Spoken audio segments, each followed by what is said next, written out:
یعنی 2 یا 2 سے زیادہ، تو کل ترکے میں ان کا 2/3 ہے،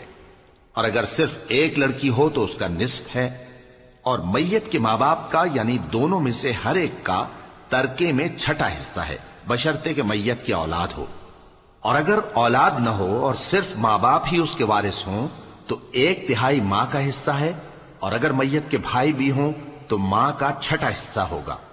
اور یہ تقسیم ترکہ میت کی وصیت کی تعمیل کے بعد جو اس نے کی ہو یا قرض کے ادا ہونے کے بعد جو اس کے ذمے ہو عمل میں آئے گی۔ تم کو معلوم نہیں کہ تمہارے باپ دادوں اور بیٹوں اور پوتوں میں سے فائدے کے لحاظ سے کون تم سے زیادہ قریب ہے؟ یہ حصے اللہ کے مقرر کیے ہوئے ہیں، اور اللہ سب کچھ جاننے والا ہے، حکمت والا ہے۔ اور جو مال تمہاری بیویاں چھوڑ مریں، اگر ان کی اولاد نہ ہو تو اس میں سے نصف تمہارا ہے، پھر اگر ان کی اولاد ہو تو ترکے میں تمہارا حصہ 1/4 ہے، لیکن یہ تقسیم وصیت کی تعمیل کے بعد جو انہوں نے کی ہو یا قرض کے ادا ہونے کے بعد جو ان کے ذمے ہو کی جائے گی۔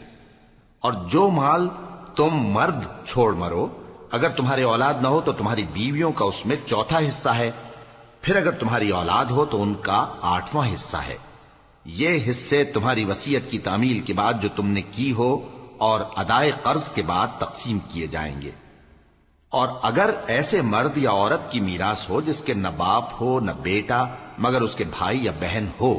تو ان میں سے ہر ایک کا 6واں حصہ ہے، اور اگر ایک سے زیادہ ہوں تو سب 1/3 میں شریک ہوں گے۔ یہ حصے بھی بعد ادائے وصیت و قرض بشرطے کہ ان سے میت نے کسی کا نقصان نہ کیا ہو تقسیم کیے جائیں گے۔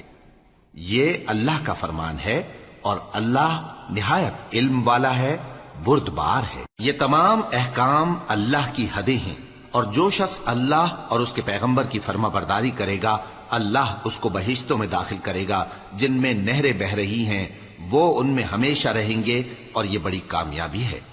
اور جو اللہ اور اس کے رسول کی نافرمانی کرے گا اور اس کی حدوں سے نکل جائے گا، اس کو اللہ دوزخ میں ڈالے گا جہاں وہ ہمیشہ رہے گا، اور اس کو ذلت کا عذاب ہوگا۔ مسلمانوں، تمہاری عورتوں میں جو بدکاری کا ارتکاب کر بیٹھیں ان پر اپنے لوگوں میں سے 4 شخصوں کی شہادت لو۔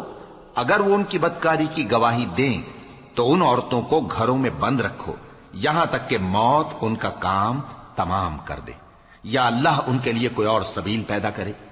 اور جو 2 مرد تم میں سے بدکاری کریں تو ان کو ایذا دو، پھر اگر وہ توبہ کر لیں اور نیکوکار ہو جائیں تو ان کا پیچھا چھوڑ دو۔